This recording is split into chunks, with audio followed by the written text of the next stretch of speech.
Hello everyone, स्वागत है आपका हमारे चैनल द इंफोटेनमेंट पर। मैं हूं उन्नति शाही। आज के इस वीडियो में हम बात करेंगे चिंतन के बारे में। आप सभी को अक्सर बोला जाता होगा कि हमें चिंता नहीं करनी चाहिए, लेकिन क्या आप जानते हैं कि जब भी हम परेशान हो तो हमें चिंतन करना चाहिए। और ऐसा सिर्फ मेरा कहना नहीं, बल्कि हमारे भारतीय शास्त्रों का भी कहना है। तो आइए जानते हैं कि हमारे लिए चिंता करना अथवा चिंतन करना किन मायनों में उपयोगी है। जब भी संकट का दौर हो या हालात सामान्य हो, तब मनुष्य को सबसे जरूरी कार्य क्या करना चाहिए? इसका उत्तर कुछ इस प्रकार है कि उस मनुष्य को पर्याप्त चिंता करनी चाहिए। मनुष्य को लाजिमी तौर पर सही तरीके से चिंता करते रहना चाहिए, जो कि सार्थक हो सकता है कि आपको ये सुनने में जरा अटपटा लगे, लेकिन ये सही है। अधिकांश लोगों का मंतव्य है कि चिंता करना उचित नहीं होता है। यह शब्द सुनते ही लोगों के जबान पे यह कथन आता है कि चिंता तो चिता के समान है, जबकि वास्तविकता तो कुछ और ही है। असलियत तो यह है कि भारतीय परंपरा में चिंता की अवधारणा बहुत ही ज्यादा उपयोगी है। सकारात्मक रूप में और व्यक्ति को सबल बनाने के लिए चिंता प्रयोगी होती है। चिंता का उपयोग हम सभी सकारात्मक रूप से भी कर सकते हैं। विडंबना यह है कि समय के साथ इसका विकृत अर्थ लोगों में प्रचलित हो गया है। मोटे तौर पर लोगों ने जो अंग्रेजी शब्द हैं, जैसे कि स्ट्रेस, वरी, डिप्रेशन, इन वर्ड्स के लिए लोगों ने चिंता वर्ड का इस्तेमाल करना शुरू कर दिया है, जबकि चिंता शब्द का अर्थ इससे कई ज्यादा अलग है। इस शब्द का असली अर्थ तो कहीं खो सा गया है।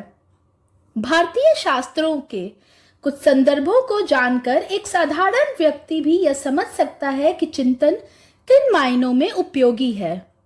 इस संदर्भ में सबसे पहले मानव जीवन की मूल्य समस्या स्पष्टतः समझना जरूरी है। इसकी स्पष्टता से ही, इसकी क्लैरिटी के साथ ही चिंता की व्यापक अवधारणा सरलता से समझ आती है। देश दुनिया में जो भी हो रहा है, जो भी घटित हो रहा है, अगर मनुष्य उसे आंख भर कर देखे और समझ ना पाए तो भ्रम की जो सिचुएशन है वो उत्पन्न हो जाती है। भ्रम की स्थिति उसे और भी ज्यादा पीड़ा देती है। आदि गुरु शंकराचार्य जी ने इस तथ्य पर सबसे ज्यादा बल दिया और संसार में हर कदम पर भ्रम है, इस बात को उन्होंने अपने तरफ से कहा, तो उस पर निरंतर विचार करना जरूरी है। अन्यथा चीजों को लेकर हमारी जो समझ है वो और भी ज्यादा धुंधली होती रहेगी। चिंता का और भी ज्यादा उजला हुआ रूप हम तब समझ सकते हैं जब हम भारतीय परंपरा में वर्णित चिंता के 3 प्रकारों को समझें। चिंता 3 प्रकार की होती है। पहली सात्विक चिंता, यानी कि लोकहित की चिंता। वो चिंता जो कि दूसरों के भले के लिए हो या फिर दूसरों के संपर्क में हो, जैसे कि गुरु द्वारा शिष्य के कल्याण के लिए चिंता आदि। इस प्रकार की जो चिंताएं होती हैं वो सात्विक चिंता होती हैं।